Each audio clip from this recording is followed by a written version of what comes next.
Don't start laughing there. Having set up Brewer Morris nearly 30 years ago, you decided to move into HR. So why did you originally set up Frazer Jones? We'd set up a legal recruitment business, Taylor Root, in '89, and we were, I guess, looking at other professional white-collar areas and had a client, a guy called John Scott, who I'm still very regularly in touch with. He's a great guy, and he was the head of tax recruitment at one of the larger accounting firms called Coopers & Lybrand, that's now been merged into Deloitte many years ago. And he said, you know, the level and quality of service that you give me recruiting into my tax team, I just don't get in the HR recruitment world when I'm looking to recruit into my team. We did some research, we looked at who the competition were in that market, and it was a slightly old-fashioned kind of recruitment market, and a very sort of retained model, even at very junior levels, not particularly service orientated. And we thought, look, why don't we have a look at this and put a bit of effort into deciding whether we wanted to specialise in that market. And the name Frazer Jones, lots of people ask me where that came from. So, and I think a few people said to me it was named after a dog and various other things. So how did the name really come about? All of our brands have two names. Basically, Brewer and Morris was an easy one because it was Peter Morris and me. Taylor Root was Nick Root, and then we just came up with the name Taylor because we thought it sounded nice. So when we were looking at this brand, I was at that time about to have my first child, and I'd been toying with the name Fraser. I'd been toying because obviously my wife had a completely different idea. So of course my son ended up not being called Fraser. So I had this name in my mind and thought, well, Fraser something would be nice for our HR recruitment business, and Jones just happened to be a word that I felt went nicely with it. You know, so I'm afraid nothing very grand apart from that. No dogs, no real methodology or thought. It just sort of happened. When you originally set up the business, what was the longer term vision? I'd like to say that there was a real vision and a strategy and a plan. I mean, as I touched on before, our desire was to build a very high quality HR recruitment business, and whether that was 2 people or 5 people or 10 offices or 6 offices really I'm afraid happened as a process of sort of organic growth, but not because we sat down at day one and said, right, we're going to do this and develop this kind of business. It was essentially a business built off the desire to have a high quality, well-known recruitment, HR recruitment business. And did you envisage it at the time being in 10 countries with 70 people around the world? A global presence is something that exists with all of our brands. I think global is interesting. Global is, you know, where our clients are, and so it's not, I suppose, unsurprising that we become a global business because a number of our clients are so international. What do you think the longer term future of Frazer Jones is? In this age of disruptive technology and a myriad ways that you can, in theory, bypass a recruitment process, LinkedIn, etc., etc.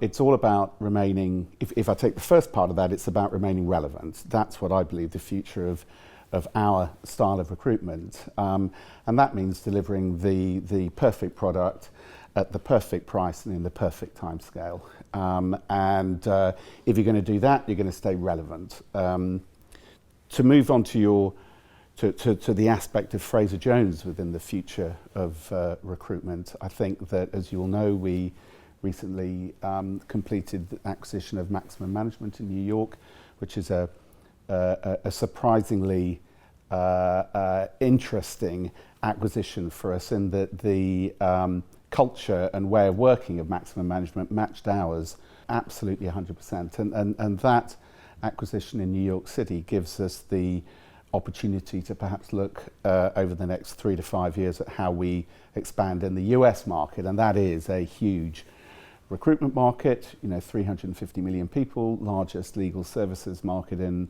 the world, a huge opportunity for us to finally join up that sort of a global circle from the US through Europe into the Middle East, GCC, Asia, and down to Australia and back. So I think that for us will be a very exciting opportunity. So Frazer Jones is celebrating 20 years this year. How do you feel about the business now? How do I feel about the business now? Look, all we want is a business, regardless of size and scale and scope, that is still regarded as the best HR recruitment firm. And by the best, I mean delivery of the best product, delivery at the right price, and delivery at the right time scale. And whether that's 2 people or 100 people, to a certain extent, from a personal point of view, that's irrelevant. It's about purely and simply quality and the provision of a quality service at the right price. So over the last 20 years, obviously HR has gone through quite a lot of change. What stands out for you in terms of the biggest changes that you've seen over the last 20 years? There's always been a proportion of the people that work within the HR market who are highly commercial, results driven, in a quantifiable kind of way. The biggest change is that proportion of people is far greater now than it was 20 years ago. And why that's the case, all sorts of cultural reasons, HR more at the forefront of business decision making, more numerate and professionally qualified people in HR, a significant number of people that move from line roles into HR roles, so understand what the widget maker's actually doing because they've made that widget themselves, and then moving into an HR role with real credibility with the line. So I think the biggest difference is a greater number of commercially orientated people than 20 years ago. That's not the fault of the HR professional of 20 years ago. It's more about the cultural change in the perception of HR over that period of time. And certainly from a remuneration point of view, I think there's been a phenomenal change. The latest report that we produced shows, there's some HR people out there, to be blunt, making a lot of money, and justifiably so. It's a greater element of commerciality and a greater sense of the need to add value to the business. So what was the best career or business advice you've received over the years? Business advice, or really what I've come to learn, is that, as somebody once said, don't sweat the big stuff, really. It's all about getting the detail right.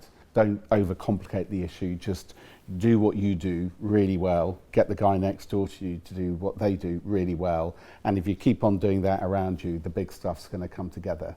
And I think that is probably one of the most important bits of advice I give to anybody really who's trying to build anything, is don't obsess about a big plan and strategy. Do your own job right, get the guy next door to you doing their job right, and it'll all come together. Anything in terms of how the economy or the market's changed, that's been a big learning curve? I think that by probably design more than accident, we have tried to remain incredibly specialised. And this again, I think, goes back to your question before about, what's the future of Frazer Jones, and I turned it into a bit of what's the future of recruitment, is, in my view, it really specialising in your market, understanding absolutely what is going on in your specialist market, and becoming the go-to person for advice, information, ultimately career advice, market advice about the HR recruitment market. So specialisation, I think, is probably one of the most important things.